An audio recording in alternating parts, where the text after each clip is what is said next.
नमस्कार आसतु आम बुली जावा कोरापुट एवं कोरापुट रे विभिन्न पर्यटन स्थल मजा नेबा आमे कोरापुट यात्रा रे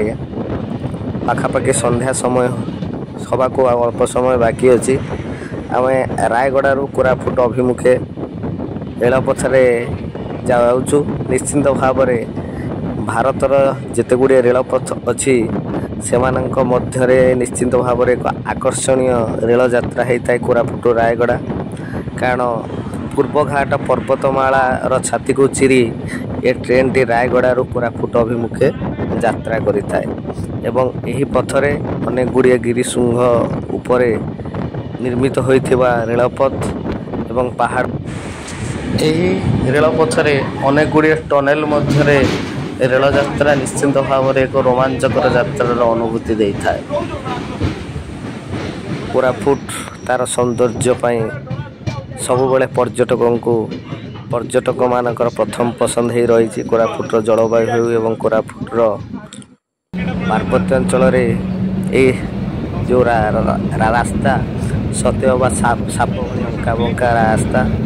और आम सकाळ ହେଲା ପରେ बाहरी गोटे गाड़ी रे आमर बंधु मान सहित बाबा गुप्तेश्वरंकर दर्शन पाई भाई आमर सार माने सब बसचंती पछरे चलतु बाबा गुप्तेश्वरंकर दर्शन करवा एवं एउठ ही आम कोरापुट यात्रा आरंभ करवा कारण कोरापुट जलवायु निश्चित भाव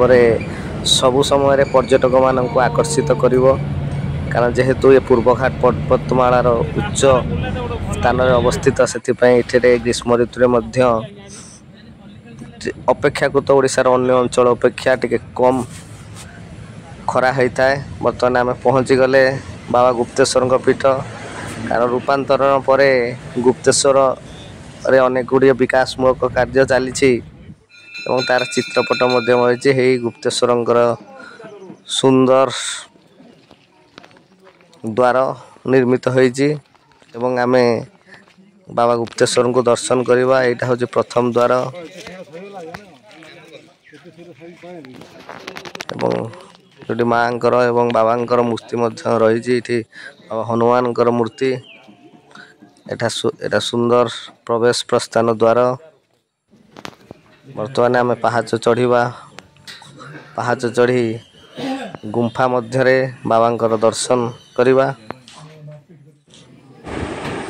बाबा गुप्तेश्वर दर्शन गुंफा भितर बाबा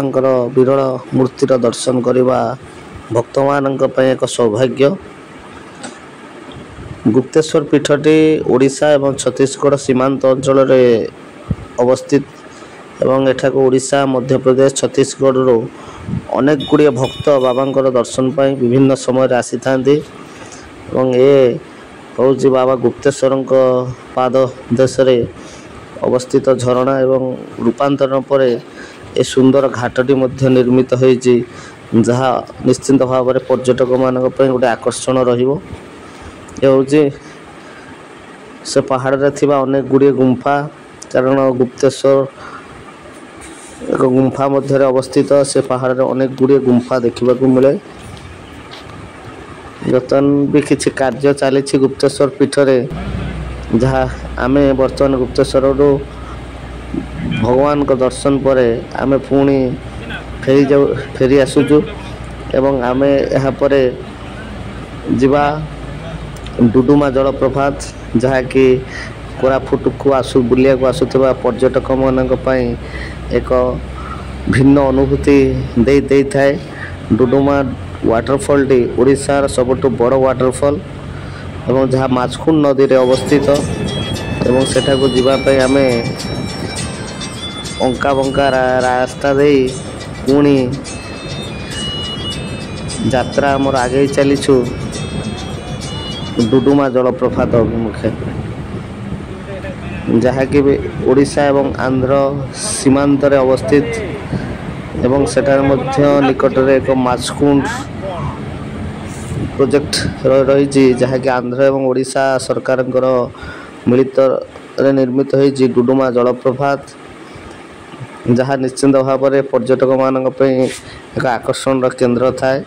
डुडुमा अर्थ कोरापुट लोकल भाषा रे छोट छोट जलधारा समूह को डुडुमा कहुए एवं यह ओडिशार सर्वोच्च झरणा कहले देखंतु पहाड़ ऊपर अनेक गुड़िया जलस्रोत केमिति बही आसी एवं आम ऊपर देखिपे पहाड़र उच्चरे सब गिरिशृंग गुड़िक एवं यहाँ हूँ डुडुमा जलप्रपात जहाँकि कोरापुट को बुलिया को आसुवा पर्यटक माने निश्चिंत डुडुमा जलप्रपात को बुली ए पर्यटन स्थलीर अनन्य सौंदर्य को उपभोग करितांती। यह हूँ से माछकुंड नदीर जलप्रपात।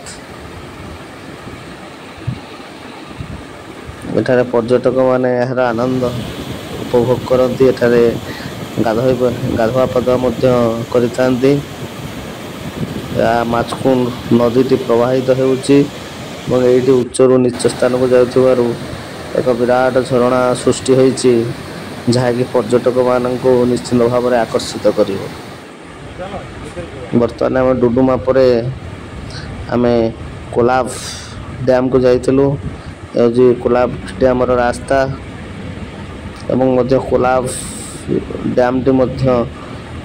निश्चिंत भाव में पर्यटक मानकर एक आकर्षणीय स्थान हो रही। कोरापुट को आसुवा पर्यटक माने आपण देखिपे अनेक गुड़िए छोट पिला विभिन्न विद्यालय आसी एठाक बुलवाई। विराट जलाशय डैम